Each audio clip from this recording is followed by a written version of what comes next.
găsit, prieteni ai emisiunii Delicatese, ediție specială. Astăzi vorbim despre cafea. Vorbim despre cafea și bem cafea. De cam somn. La începutul emisiunii și eu și Iulian, gazda noastră de astăzi, căscam de ne rupeam fălcile. Avem nevoie de cofeină? De o doză? Eu nu știu tu ce ai făcut. Păi și tu? Azi noapte, da, eu am băut deja 4 cafele. Nu știu, totuși...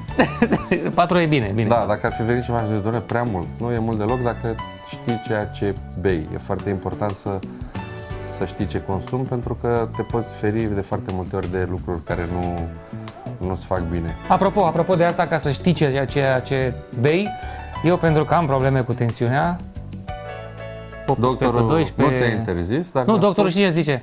Am fost prima oară când am fost la un cardiolog, mulți ani în urmă, cu ce și am văzut analizele, s-a uitat la ele, s-a uitat la mine, zice, bei? Nu. Fumezi? Nu. Cafea? Nu. Păi de ce nu, domnule Maisola? Păi dacă spuneam una din astea, îmi spuneai, las-o. Zic altceva, zic, vrei să spun următoarea întrebare? Zice, da. Cineva în familie care a avut probleme cu tensiunea? Apropo de tensiune, pentru că am tensiune mare, o să vreau o cafea espresso scurtă, ca așa mică. Pentru că am tensiune mare, o să vreau o cafea mică. Culmea, da, e exact invers și toată lumea sau majoritatea știu că o cafea mică e o cafea foarte tare. Păi, dar tot zic, domnule, am băut, beau aia, m-a apucat tremuratul. Nu numai că am băut și că m-a apucat tremuratul, e foarte important că beau și după prima gură e atât de tare încât îmi țiuie urechile. Deci simt cofeina în gât. Sunt niște lucruri pe care mulți le simt, nu știu ce simt. Da. Totuși e vorba nu de cofeină, ci de aromă, e vorba de un lucru foarte simplu sau, haideți să dăm o explicație în același timp, poate și facem, nu știu, 2 espresso scurte, dar scurte. Deci espresso pe care îl recomandăm să-l beți în fiecare zi, indiferent dacă, sau de mai multe ori pe zi, indiferent dacă e dimineață, prânz, seară, încercați să consumați varianta de espresso scurt. Ce știu despre cafea? Că este un foarte bun antioxidant, în primul rând, nu? Cafeaua prăjită, da, are foarte mulți antioxidanți, cea verde, în schimb, are de 3 ori mai mulți. E mai greu să consumi verde pentru că nu e la fel de aromată, în prăjire se dezvoltă aromele. Mergem la espresso, că vorbeam de espresso scurt. Am învățat, pentru că nici noi n-am știut toată chestia asta de la început, sau toată această poveste. Am învățat că e bine să bem espresso scurt. De ce? Un espresso scurt se face 30 de ml sau, cum zic italienii, un stretto. Se obține prin extragerea cafelei sau, ca să vorbim așa mai pe înțelesul tuturor, trecerea apei prin cafea timp de 23-24 de secunde. Dacă ai făcut 22 sau 25? Nu, dar ideea e următoare, că în acest timp nu se extrage cofeină. Asta este explicația tehnică, adică nu are timp să se extragă cofeina. Dacă bei un espresso scurt, vei bea... Și numai uleiurile esențiale. Păi ce operă de altă. Uitați-vă cum trebuie să arate un espresso. Aici o să țină cojul un espresso pentru că el l-am făcut ca să se mai trezească. Uitați-vă cum... Aici e vorba de un espresso, e vorba de crema aceea foarte, foarte intensă care se poate observa și care din varianta inițială în care e doar cremă începe să se decanteze și să obțină această băutură. Deci normal italienii spun că atunci când ai făcut cafeaua trebuie să fie spuma asta, crema asta care e deasupra atât de consistentă încât să reziste un pliculeț de zahăr, să nu se ducă să susțină. Distribuit pe toată suprafața. Sunt mai multe aici, depinde și de diametru ce știi, că dacă am o ceașcă foarte mică și pun o cantitate de zahăr foarte mare, e greu să vorbim despre chestii. Deci miroase foarte bine. O să vreau să trecem de la modul de prepararea cafelei. Mă lași să spun niște chestii? Nu e ciorbiță, este espresso, putem să-l sorbim. Îl sorbim de ce? Ca să îmbrăcăm toată gura, să simțim într-adevăr și să punem cafea. Deci sorbim, fără probleme. Fără zahăr. Ce trebuie să fac tu așa?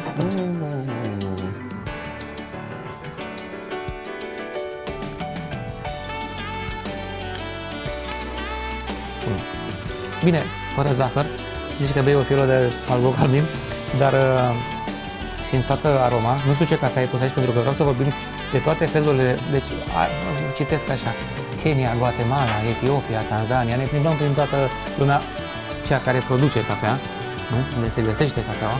O să facă un scurt istoric al cafelei, pe care o să încercăm să-l condimentăm cu imagini. Pentru că e foarte important. Cafea, pentru că sunt multe tipuri de cafele și trebuie să le cunoaștem. Nu, trebuie să împărțim în două, Arabica și Robusta. Sunt cele mai tranzacționate două tipuri.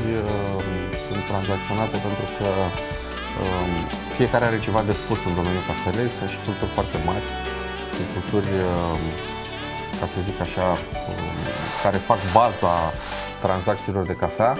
Sunt cafele foarte diferite sau specii foarte diferite. Terminăm cu espresso și imediat mergem ca să povestim despre cafea și să vedem și niște babe, că e important, chiar avem multe de spus acolo. Da. Haideți să terminăm cu un espresso. Ce îmi pare rău, e ca o paranteză. Că nu ți-ai luat pic și foaie să notezi. Nu numai asta. Îmi pare rău că prin intermediul camerelor de luat vederi nu transmitem și mirosul. Că se știe, cel mai excitant și puternic miros care ne lovește în creier acolo e ăla de cafea proaspăt măcinată. Proaspăt măcinată și proaspăt prăjită, da. E important. Dacă ai trecut pe aici prin magazinul de cafea, pe care îl puteți găsi în centrul Constanței, Ștefan cel Mare, toți care vin prin centru n-au cum să nu găsească magazinul de cafea, unde Iulian vă așteaptă în fiecare zi cu toate istoriile astea, de la cea mai scumpă cafea, și o să povestim un pic și despre asta, că mi-a plăcut chestia aia și cu elefanții care mănâncă acum cafeaua și o elimină, ba copilul, crește. Nu, asta e de aia? Nu. Sincer, nu. Da, bun, vă speriați. Nu, e cafea foarte... O să vorbim de toate felurile de cafea. Acum o să lăsăm pe domnul acela care mânuiește atât de bine Adrian. expresorul, pentru că trebuie să știți, tot pe le-am învățat, că ei sunt nevoiți pentru cafea, că trebuie să ai mână, adică pentru cafea. Să știi, că nu oricine poate să... Dacă tot ați venit la noi, haideți să explicăm cum stau lucrurile. Italienii spun așa, ca să reușești să faci un espresso perfect, o cafea perfectă, trebuie să îndeplinești cei 4 M. Da. E vorba de primul și important, sau cel mai important, miscela sau amestecul pe care îl folosești, amestecul de boabe pe care îl pui în espresor și cine a făcut acest amestec. În al doilea rând, sau al doilea M, este machineta sau râșnița. Sper să nu greșesc, să le inversez, eu nu știu italiană. Machineta sau râșnița trebuie să fie reglată granulația în așa fel încât să poți să extragi ceea ce trebuie din cafea. Al treilea M este machina sau aparatul de espresso, la fel. Poți să ai un aparat profesional, dacă nu știi să reglezi și nu știi să-l folosești corect, iar nu o să obții nimic din cafea. Și nu în ultimul rând, și îi spun că în timp devine obișnuință ca să faci chestia asta, mano. Dacă nu ai mâna, poți să ai toate celelalte trei, le ai degeaba. Sunt lucruri care se formează în timp, sunt lucruri care se învață și pe care noi spunem că am reușit să le dobândim și să le stăpânim așa cum ar trebui. Da. Espresso, povestea? Espresso. Începem cu începutul, ca să zic așa, pentru că mulți greșesc. Mulți spun că un espresso lung e unul diluat. E o greșeală care o facem pentru că, într-adevăr, nimeni nu și-a bătut capul să ne explice. E o greșeală de imagine. Vedem băuturi mai lungi și credem că ele sunt mai diluate. La espresso lucrurile stau exact invers. Timp de 23-24 de secunde, timp în care se extrage un espresso stretto, cum zic italienii, sau de 30 de mililitri, nu are timp să extragă cofeina. E o chestie pe care n-am inventat-o noi, e o chestie pe care au reușit să obțină cei care s-au gândit să inventeze un aparat minunat așa cum e cel de espresso. De ce spun asta? Aparatul de espresso a fost inventat pentru aromă și nu pentru concentrația de cofeină.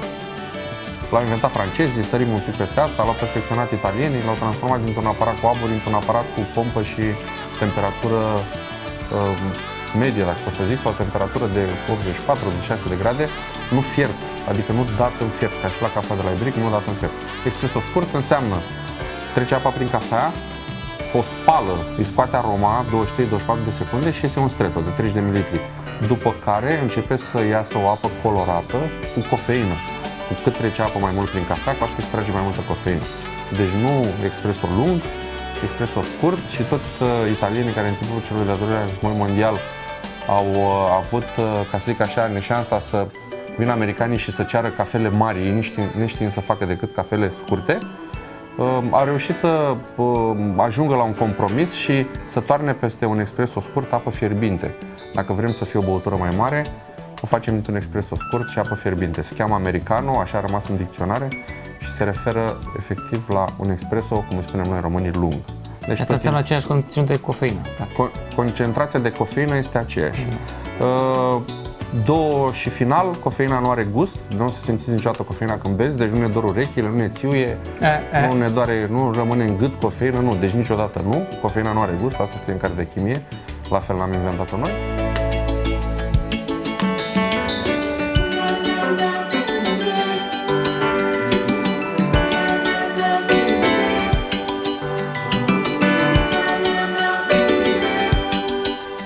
Am trecut de partea asta a baricadei, locul unde se pregătesc toate băuturile astea pe bază de cafea, cafe latte, cappuccino. Ajungem la cappuccino. Deci am lângă mine, oameni buni, un mare meseriaș, profesionist, artist, barista, și am cu de câțiva ani este o meserie recunoscută și în România. Era că place să vorbesc italiană. Apropo de cappuccino, a fost făcut pentru prima oară de un călugăr din ordinul cappuccinilor, din cappuccinilor, care ce-a făcut? A amestecat cafeaua cu un lapte, dar nu era laptele simplu, lapte, e o spumă de lapte. Este laptele și grăsimea laptelui care iese la suprafață. Așa. Noi folosim espresorul. Așa. Și anume steamerul, așa îi spunem noi. Da? Este o baie de abur. Așa se numește și avem traduceri la noi. Este o baie de abur în care rotim laptele. Perfect. Și prin rotire, prin centrifugare, grăsimea laptelui iese la suprafață. Ideea este să nu-l aerăm foarte mult. Să fie o suprafață compactă, lucioasă. Hai să vă spun mai multe despre el. S-a dus asta într-o zonă de competiție artistică, trebuie să-i spunem, pentru că există, cum se numește competiția asta? Sunt două competiții separate. Este o competiție WBC, World Barista Championship, care se desfășoară la plan mondial, iar noi de câțiva ani, de 4 ani am început să ne calificăm, să încercăm să ne calificăm și noi și să participăm la mondiale alături de mari bariști ai lumii. Și mai este o competiție de latte art, o competiție nouă în care noi încercăm să facem anumite desene în cappuccino, anumite forme, o să vă arăt. Deci ați văzut, când mergeți și beți câte un cappuccino, și băi, o floare, o inimioară, deci vreau să vă spun că el e atât de mare meseriaș încât vă face primele desene 3D. 3D în cappuccino, desenăm în cappuccino. Dar doar cu ochelari, atât. Da, îmi povestea Iulian, apropo de asta, două lucruri foarte importante în ceea ce privește consumul de cappuccino. Ideal ar fi că atunci când ai terminat de băut cappuccino, desenul acela de deasupra să se ducă să rămână. Deci cappuccino vine sorbit și el așa, da? Și desenul rămâne pe fundul ceștei. Și altceva, lucru pe care eu din păcate nu l-am respectat, și ar trebui să l respectăm cu toții, nu se consumă cu zahăr. Îl distrugem, îl stricăm. Deci nu. Și așa, despre zahăr se spune că ar fi o travă albă. Da, și prin componența lui, dacă vă arăt, aceeași ca aici de cappuccino, în componența cappuccino avem un espresso. Eu o să folosesc acum un espresso dublu, pentru că folosim niște cești mai mari și să vedem așa, să fie mai mare cappuccino. Iar componența lui este espresso, lapte și crema de lapte. Când îl bem, o să simțim și crema de lapte, și laptele, și espresso. Dacă îl amestecăm, nu o să mai simțim cele 3 straturi. Am înțeles. Foarte important. Luăm prima oară, simțim dulce, apoi laptele, apoi cafeaua. E foarte, foarte important. Perfect. Deci eu o să simt așa, exact ce a spus el, și plus crema care o să rămână pe vârful. Și foarte, foarte important, nu știu, colegii mei care lucrează în cafenele, eu tind să fiarbă laptele. Nu. Prin fierbere. Oameni buni, cappuccino nu se bea fierbinte, că sunt multe locații în care nu mai intru tocmai pentru asta. Se dă un cappuccino de ăla de ți-ai dat foc, extintorul trebuie să fie după tine, că te-ai părlit papilele gustative, spun la revedere, lasă-ne. Așa, nu, el trebuie să fie călduț, nu? Da, trebuie să fie călduț. Laptele noi îl încălzim până la 60, să nu zic 68, care este în standard 65 de grade. Iar anul meu de naștere, 68, de atunci când fierbe laptele pentru cappuccino. Și îl încălzim până la 65 de grade, apoi cu cafeaua espresso ajunge undeva la 65 de grade, deci este băubil. Gata, deci mobil. Da, avem termometru. Dacă noi folosim și termometru. Eu mi-am luat temperatura când am venit, sunt în regulă. Și termometru aici, ca să... Te las să lucrezi, pentru că asta e mai important, să vadă lumea. Informațiile le-am transmis celor care ne urmăresc. I-am învățat cum să dea un cappuccino. Vedeți un cappuccino desenat frumos, așa, cu primele desene 3D, un cappuccino în Constanța pe care le face el. Premieră, în premieră. Așa, în premieră. Haideți să vedem cum preparăm cappuccino, după care mergem mai departe să vorbim despre cafea.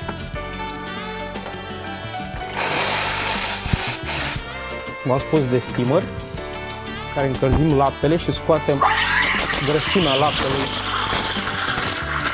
la suprafață.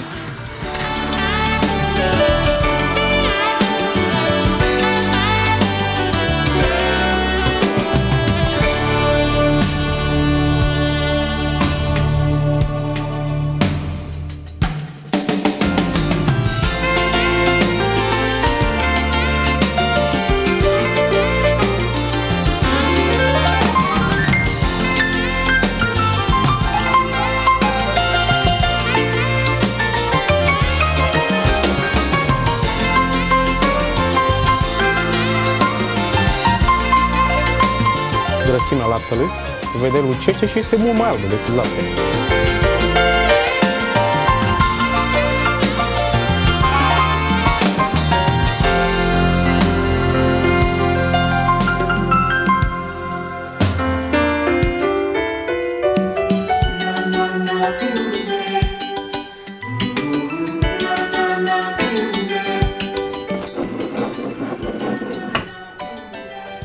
Începe opera de artă acum. Deci eu cu siguranță aș reuși să desenez că îmi tremură mâinile, știi? Știi cum ies frunzulițele? Ia uite. Trebuie să vă spun altceva, un lucru foarte important. Domnul acesta de lângă mine, la ultimul concurs Latte Art, îi zice? Este Latte Art. proba de WBC. Așa. Proba de... Deci la ultimul concurs a ieșit numărul 1 pe Constanța, deci... We are the champion. Adică el e... Uitați-l ce a putut să facă aici. Trebuie să facem din nou? Nu, e foarte bine, e foarte bine, așa. E foarte bine. De ce din nou? Deci consistența e aia care trebuie să fie. Ar trebui să și beau acum, dar nu beau acum, că mai am și cafea. Și o să mai beau cafea. Felicitări. Câte desene? Faci multe desene? Da, sunt mai multe tehnici. Deci dacă ați văzut când te duci cu prietena sau cu soția într-o locație, pac, la ea apare inimioara. Și la individul, la dânsul, apare o frunzuliță. Acum, cine suferă de inimă, știi, adică inimioara e un pic mai... Nu, aici întotdeauna inimioara așa cum trebuie. Pentru cafea, deci cafea folosită pentru cappuccino, alegeți dumneavoastră ce cafea doriți să... Nu? Putem să alegem din toate cafelele. Noi avem multe sortimente de cafea, avem și arabica 100%, 8 sortimente de arabica, avem și niște... Îl punem pe Iulian să ne povestească. Să lăsăm că dacă tot am învățat, m-a amenințat, mi-a spus că vrei să-ți vorbesc despre cafea, să vorbesc 3 zile în continuu. Spațiu de emisie nu avem 3 zile în continuu, dar dacă vreți să faceți mai multe, veniți aici și vorbiți cu el, pentru că stă aici de partea asta a barului și vă povestește care e treaba cu cafea. Mersi frumos, felicitări, ține tot așa. Mulțumesc. La mai mare cu concursurile astea, rupele, da? Așa. Iar eu trec acum să vorbesc cu Iulian să vedem care e treaba cu cafeaua, că sunt boabele alea, ne așteaptă acolo, asta aceea frumoși. Haideți cu mine să vorbim cu Iulian. Ia cafeaua, neamule! Ia uite, aici avem cafea din Tanganyika, din Tanzania avem, asta e Tanganyika, e de asta. Avem cafeaua din Maroc, avem de unde avem cafea? Că sunt atât de multe feluri de cafea aici că... Ia povestește tu cu cafeaua asta, că eu este un... Și să începem un pic poate cu povestea cafelei, ați mai auzit-o, n-ați mai auzit-o, istoria cafelei. Pe scurt, așa că ne-am mai uitat și noi, da. Pe scurt spune că în anii 800 înainte de Hristos, un păstor de capre numit Caldi în Etiopia a observat că animalele pe care el le păștea, caprele, mâncau niște boabe, niște cireșe de fapt, că nu erau boabe, acestea sunt semințele de cafea. Mâncau niște cireșe și aveau foarte multă energie. Așa s-a descoperit cafeaua, deci Etiopia a plecat de acolo. E vorba deci asta era un fel de tequila lor, cu tequilghiolul. Noi am descoperit nămolul și am descoperit cafeaua. Așa arată și avem Etiopia, e vorba de cafeaua sau bază de unde s-a plecat în toate celelalte cafele sau în toate celelalte țări care sunt producătoare de cafea. Au dus aceste boabe minunate la mănăstire, sau păstorul le-a dus, le-au fiert, au obținut o zeamă neagră, consistentă, care îi ajuta foarte mult să stea treji la slujbe. Era o chestie foarte benefică, doza asta de energie pe care ți-o dă cafeaua este un lucru spre noi minunat. Din Etiopia, boabele au migrat. Cum au migrat, poate vorbim mai pe larg altă dată, pentru că sunt foarte multe chestii de povestit. Ea a plecat din Etiopia și s-a întins, ca să zic așa, în foarte multe țări. Uite, acum au ajuns în Sud America și pe acolo sunt, Da, istoriile sunt multe și unele au fost lăsate ca pradă de război în timpul războaielor. Unele au fost date, ca să zicem așa, drept mită, câteva boabe care s-au plantat. Altele și există o istorie în care un tânăr amorez, fiind îndrăgostit de o curtezană, ca să-i spunem, că exact asta nu spunem ce gândim noi asta era denumirea, da? I-a lăsat într-o batistă la fel câteva boabe de cafea, pe care le-a plantat și a obținut. Așa a plecat cafeaua, așa s-a întins, așa a ajuns să fie cultivată și în momentul de față să fie, după petrol, cel mai tranzacționat produs. Spuneam că sunt peste 80 de soiuri, sau mă rog, înregistrate, 4 foarte tranzacționate, din cele 4 sunt 2 Arabica și Robusta, sunt 2 soiuri, cele mai tranzacționate soiuri din lume. Diferențele sunt foarte mari, dacă Robusta este o cafea care are cofeină foarte multă și se găsește în cantități foarte mari, vorbim de cealaltă specie sau de celălalt soi care este Arabica, este soiul mai fin, este soiul cu cofeină mai puțină, este cafeaua care spunem noi că trebuie și ne lipsește. Cafelele arabice sunt mai dulci, niciodată nu sunt amare. Sunt cafele pe care le putem încerca fără zahăr. Bineînțeles, se știe că zahărul în cafea dezvoltă un pic aroma, dar acestea sunt cafele pe care putem să le testăm și așa. Referitor la altceva sau peste tot ceea ce înseamnă normal, că există tot timpul și ceva normal, există și noi le avem tot timpul pe sub mână. Adică, pentru... Pot să ne iau din spatele dumneavoastră. Pentru că dacă tot așa vin, tot din spate vin, da? Din spate de la marmotă. Există cafelele speciale, există cafele care se găsesc în cantități foarte puține. Sunt cafele extraordinare, trec printr-un proces și poate că, nu știu dacă ar trebui să explicăm. Da, ar trebui ca să știe lumea ce consumă. E vorba de Kopi Luwak. Este o cafea pe care o aducem din Indonezia. Suntem cei care o prăjim în România. Suntem importatori cu exclusivitate și aducem această cafea pentru că e cea mai bună și cea mai scumpă cafea din lume. De ce? Ea este consumată în sălbăticie de un mamifer, un fel de marmotă, am așa arată. Da, care împăturește celofanul. E o marmotă care consumă cireșele de cafea, tranzitul intestinal sau prin tranzitul intestinal se produc niște... digestie. Mai pe românește, din cauza acizilor care efectiv dizolvă învelișul sau bobul de cafea, cafeaua capătă într-adevăr ceva special. Ea, totuși, să știți că este culeasă din pădure, este eliminată pur și simplu, e culeasă din pădure, trece prin cel puțin 3 proceduri sau procedee de dezinfecție. Adică nu ne gândim la cafea că ce meserie e? Adun niște cafea. Da. Adun culegător de cafea. Merită, vă spun că merită, într-adevăr este cea mai aromată și cea mai gustoasă cafea din lume, nu neapărat prețul sau condițiile grele prin care reușim să aducem această cafea, ci faptul că v-am povestit că e într-adevăr altceva. Acesta este numărul 1 și o găsiți tot timpul la noi. Există și numărul 2, la fel la cafele speciale. Există numărul 2 care se cheamă Blue Mountain, este o cafea recoltată de pe Muntele Albastru, traducerea. Numele l-a primit din cauza unui munte, e vorba de Muntele Albastru din insula Java. Da, se face aici la noi, se prăjește aici la noi, la fel, v-a arătat că e vorba, deci asta este eticheta de nume cafea, Jamaica Blue Mountain. Aici e vorba de cafea verde, care la fel are un desen extraordinar, toate boabele sunt de aceeași dimensiune. E vorba de altceva, e numărul 2 în lume. Este o cafea pe care merită la fel să încercați, puteți să beți aici, preparată de noi. Sau mai bine zis, era numărul 2, că mi-am adus aminte de puțin timp. Că ar fi și numărul 0, practic. Hai să spunem 0. Sau hai să spunem 0, deci, propriu zis, haideți să spunem. S-a mai găsit cineva să mănânce cafeaua și să gândească să o transforme într-o delicatesă. Și e concurența acum între marmotile alea și elefantul, care nu mănâncă el chiar în cantități industriale. Nu? Da, nu. În insula, în Thailanda, s-a descoperit anul trecut că există într-o rezervație elefanți care, la fel ca și mamiferul de la Kopi Luwak, mănâncă acest produs minunat care se cheamă cafea. La fel o digeră și o elimină. Din ce știm, doar 50 de kilograme s-au găsit, nu are un preț deocamdată, numele este Black Ivory și mai nou este cea mai scumpă cafea din lume. Asta după ce elefanții vor intra pe rețele de socializare, să socializeze, să se invite în o cafea, unul pe altul, ca să mai crească producția de cafea de la 50 de kilograme la mai mult. Cât e? 1100 de dolari față de 700, s-ar părea că nu e o diferență extrem de mare. Nu mai 1100 de dolari. Nu se găsește Black Ivory, nu se găsește momentan în piață, a fost rezervată pentru un hotel de 7 stele, nu se dă numele, întreaga cantitate care se poate recolta. Deci cam asta este istoria cafelor minunate.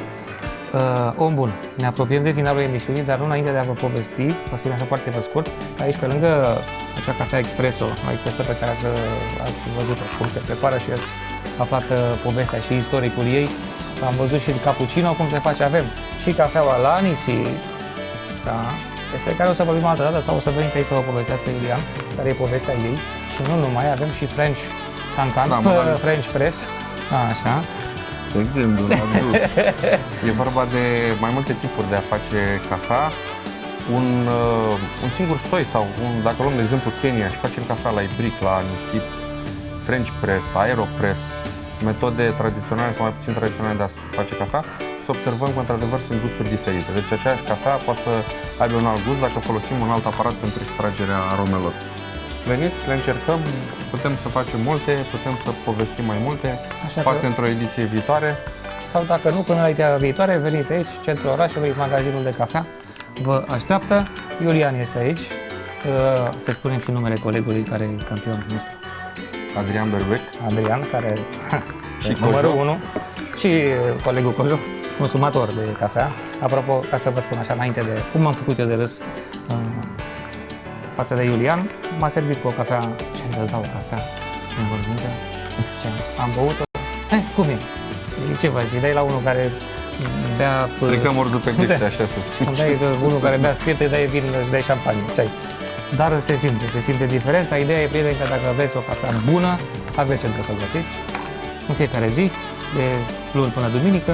De la 8:30 dimineața, 19:30 seara. Deci când treceți din fața magazinului, să știți că nu e numai pentru aici, să vă beți cafeluța, puteți să vă luați pentru acasă. De ce nu să faceți un cadou foarte plăcut și foarte dorit. Mulți ani fain! Și noi vă mulțumim! La bună revedere, prieteni! Vă zic eu acum, pe data viitoare, reînnoiește invitația și le spun la revedere! Vă așteptăm la magazinul nostru de cafea. Merită, zic eu, să treceți pe aici, avem multe de spus. Haideți să încercăm și altceva.